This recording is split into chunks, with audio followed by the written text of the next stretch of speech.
Perang dingin jenis baru tengah berlangsung, bukan dengan mata-mata atau rudal, tetapi dengan ekonomi sebagai senjatanya. Garis depan, Alaska Highway, penghubung penting antara Alaska dan seluruh AS yang membentang melalui Kanada. Hubungan itu kini terancam, membuat perbatasan terpanjang di dunia yang tidak dijaga menjadi tegang. Di tengahnya, tarif agresif mantan Presiden AS Donald Trump dan respons berani Perdana Menteri Kanada Justin Trudeau. Agenda Amerika First Trump memberlakukan tarif tinggi pada barang-barang Kanada, yang bertujuan untuk melindungi industri AS, tetapi memukul Kanada dengan keras. Sebagai balasannya, Kanada memberi wewenang kepada British Columbia untuk mengenakan tarif tinggi pada lalu lintas komersial di sepanjang Alaska Highway, jalur kehidupan negara bagian itu. Akibatnya, biaya pengiriman melonjak, rak-rak di toko-toko Alaska kosong, dan bisnis-bisnis berjuang. Kehidupan sehari-hari di Alaska sedang terbalik dengan isolasi negara bagian yang kini menjadi kerentanan utama. Ini lebih dari sekadar permainan catur politik. Ini adalah krisis yang memengaruhi orang-orang nyata, pengemudi truk, pemilik bisnis, keluarga, dan komunitas adat. Ceritanya rumit, melibatkan sejarah, ekonomi, dan kebanggaan nasional. Bagaimana dua negara tetangga yang bersahabat ini mencapai titik ini? Apa artinya bagi masa depan kerjasama Amerika Utara? Jawabannya tidak sederhana, tetapi memahami kebuntuan ini sangat penting. Masa depan hubungan Alaska dan AS Kanada dipertaruhkan.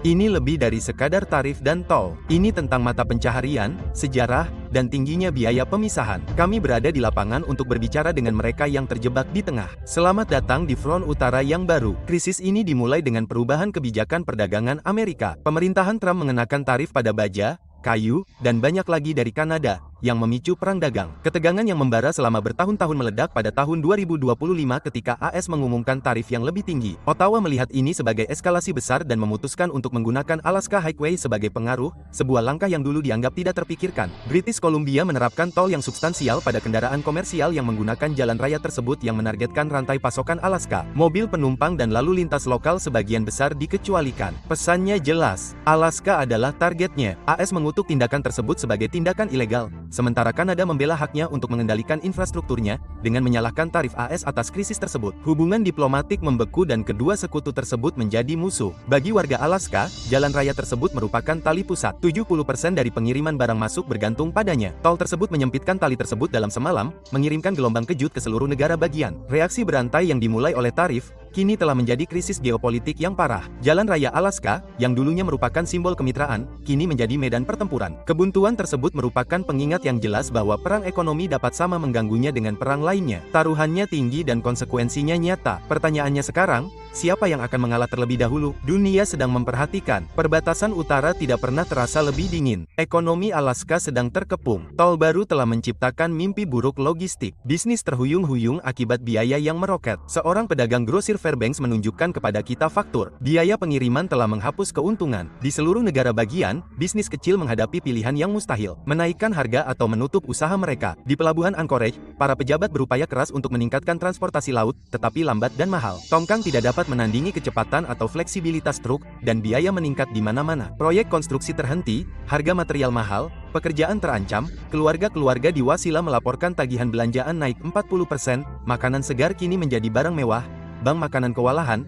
dan masyarakat pedesaan paling terpukul karena biaya berlipat ganda di sepanjang rantai pasokan. Kerugian lebih dari sekadar masalah ekonomi. Ada krisis kemanusiaan bagi 730.000 penduduk Alaska. Rasa terisolasi lebih dalam dari sebelumnya. Desa-desa terpencil menghadapi harga bahan bakar, obat-obatan, dan kebutuhan pokok yang melonjak. Biaya perjalanan di jalan raya Kanada dibayar oleh setiap warga Alaska. Ketahanan negara bagian sedang diuji seperti yang belum pernah terjadi sebelumnya. Jalur kehidupan utara telah menjadi senjata finansial. Untuk memahami kedalaman konflik ini, kita harus melihat sejarah. Selama berabad-abad, perbatasan Alaska-Kanada adalah perbatasan termiskin. Masyarakat adat seperti Tlingit, Han, dan Gwich'in bergerak bebas. Kehidupan mereka dibentuk oleh tanah, bukan garis politik. Demam emas Klondike menyatukan orang Amerika dan Kanada, menempa identitas regional yang dibangun di atas kerjasama. Jalan Raya Alaska, yang dibangun selama Perang Dunia II, merupakan prestasi monumental, aliansi antara dua negara, tentara dan warga sipil yang bekerja berdampingan. Jalan raya tersebut menjadi simbol persatuan, perdagangan, dan kepercayaan. Saat ini, simbol itu ternoda. Tol tersebut terasa seperti pengkhianatan bagi banyak orang, mengubah koridor penghubung menjadi titik pemisah. Komunitas adat khususnya terkena dampaknya. Ikatan lintas batas mereka terputus, tradisi mereka terancam. Semangat kemitraan yang membangun utara kini terasa jauh. Konflik ini bukan hanya tentang perdagangan, ini tentang tentang mengurai sejarah bersama selama 1 abad. Perbatasan, yang dulunya merupakan tempat pertemuan, kini menjadi garis gesekan. Ikatan yang terjalin erat di kawasan tersebut terancam. Memahami konteks ini sangatlah penting. Kebuntuan saat ini mengancam untuk menghancurkan kerjasama yang telah terjalin selama puluhan tahun. Pertanyaannya, dapatkah pelajaran sejarah menuntun kita kembali pada kemitraan? Atau akankah perpecahan menentukan masa depan?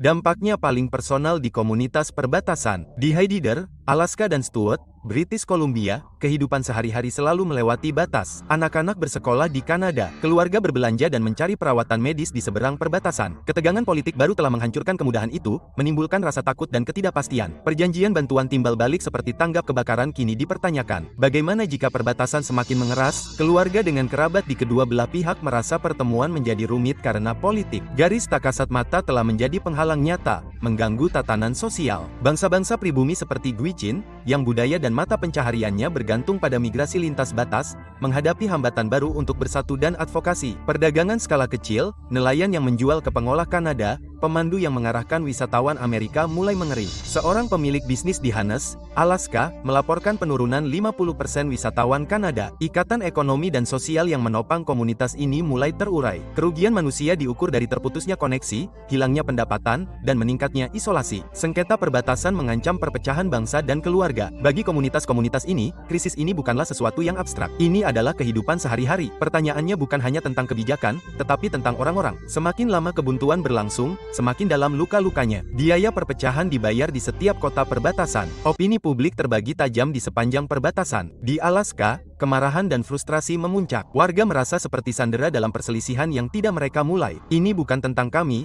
kata seorang pengemudi truk. Ini tentang politisi. Kami membayar harganya. Banyak yang menyalahkan kedua pemerintah. Kanada atas tol tersebut, AS karena memprovokasi mereka. Warga Alaska merasa diabaikan oleh para pembuat kebijakan di Washington yang tidak memahami ketergantungan unik mereka pada jalan raya. Seruan semakin meningkat agar pemerintah negara bagian Alaska mengambil langkah diplomatis. Di Kanada, kebanggaan nasional memicu dukungan terhadap sikap keras pemerintah. Banyak yang melihat tol tersebut sebagai respons yang diperlukan terhadap intimidasi AS. Kami tidak bisa membiarkan Amerika menekan kami, kata seorang warga Yukon. Namun di komunitas perbatasan, simpati terhadap warga Alaska sangat kuat. Bisnis dan persahabatan sedang menderita. Seorang pemilik hotel di Watson Lake khawatir warga Alaska adalah teman dan pelanggan kami. Ini buruk bagi semua orang. Konflik ini mengadu domba kebanggaan nasional dengan realitas lokal. Semua orang kehilangan sesuatu, pendapatan, koneksi, kepercayaan. Semakin lama kebuntuan, semakin dalam jurang pemisah. Suara-suara di kedua belah pihak menyerukan solusi, tetapi para pemimpin tetap berselisih. Perbatasan yang membeku sekarang menjadi garis patahan. Pertanyaannya, dapatkah titik temu ditemukan sebelum kerusakannya permanen? Jawabannya masih belum pasti. Kebuntuan ini memaksa perhitungan antara kedaulatan dan kemitraan. Kanada mempertahankan haknya untuk mengendalikan wilayahnya. AS mempertahankan kebijakan perdagangannya. Namun, di dunia yang saling terhubung, hak-hak ini dapat berbenturan dengan hasil yang menghancurkan. Krisis ini mengungkap bahaya tarif proteksionisme yang dimaksudkan untuk membantu orang Amerika telah merugikan warga Alaska dan merusak aliansi yang penting. Apakah perang dagang dapat dimenangkan atau semua orang akan rugi? Rak-rak kosong di Anchorage menunjukkan biayanya terlalu tinggi. Kebutuhan mendesak adalah dialog. Para pemimpin di Washington dan Ottawa harus mundur dari jurang. Keberanian politik dan kompromi diperlukan.